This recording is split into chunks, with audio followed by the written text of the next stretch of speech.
आज की कहानी है मौका।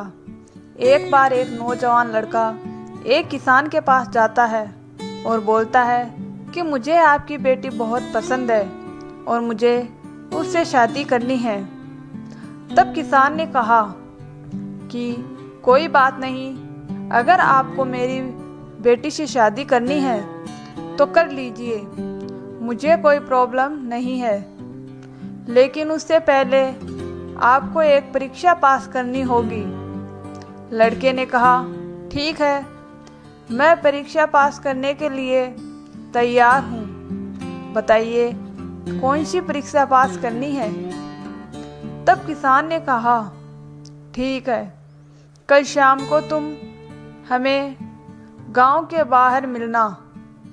मेरे पास 3 बैल है, मैं एक एक करके तीनों बैल तुम्हारे पास छोड़ूंगा और तुम्हें तीनों बैलों में से एक बैल की पूंछ पकड़नी होगी, और अगर तुम ऐसा कर पाते हो तो मैं अपनी बेटी की शादी तुम्हारे साथ करूंगा, मुझे कोई दिक्कत नहीं है। अब लड़का अगले दिन शाम को उस किसान को गांव के बाहर मिलता है।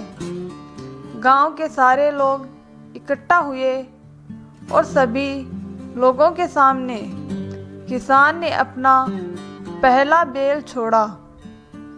अब वो लड़का बैल से थोड़ी ही दूरी पर खड़ा है। वो बैल की तरफ देख रहा है। बैल काफी मोटा और तगड़ा है, देखने में भी काफी गुस्सैल लग रहा है। लड़के ने सोचा कि इस बैल को तो मैं नहीं पकड़ सकता, क्योंकि बैल देखने में काफी गुस्सैल लग रहा है। ऐसा करते हैं, इसे जाने देते हैं और अगला बैल आएगा तो उसे मैं पकड़ लूँगा।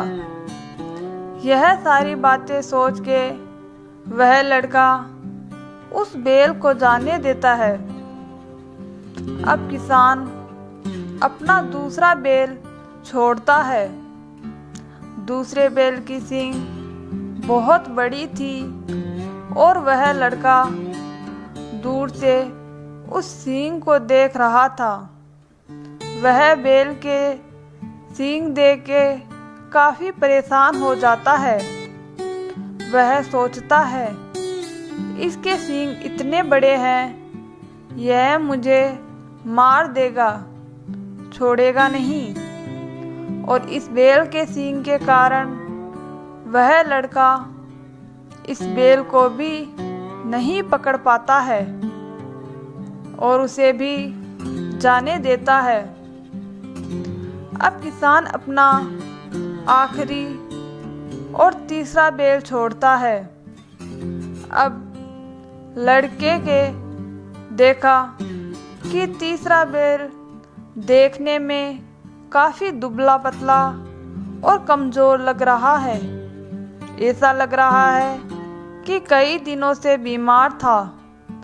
अब वह बैल जैसे ही उस लड़के के पास से गुजरता है, अब वह नौजवान लड़का उस बैल पर कूद पड़ता है। पर अफसोस, उस बैल के पास पूंछ नहीं थी। अब वह लड़का निराश होकर वापस लौट जाता है। दोस्तों, लाइफ में कभी कभी एक साथ बहुत सारे मौके आ जाते हैं और हम दूसरे मौके के चक्कर में पहला मौका भी गंवा देते हैं। हमें ये छोटी सी कहानी यही सीख देती है कि हमें कभी भी मौका गंवाना नहीं चाहिए, हमें उस मौके का फ़ायदा उठाना चाहिए। आपको हमारी ये छोटी सी कहानी कैसी लगी, हमें कमेंट करके बताएं। और अगर आपको हमारी कहानी अच्छी लगी तो प्लीज़ हमारे चैनल को सब्सक्राइब कीजिए। धन्यवाद दोस्तों।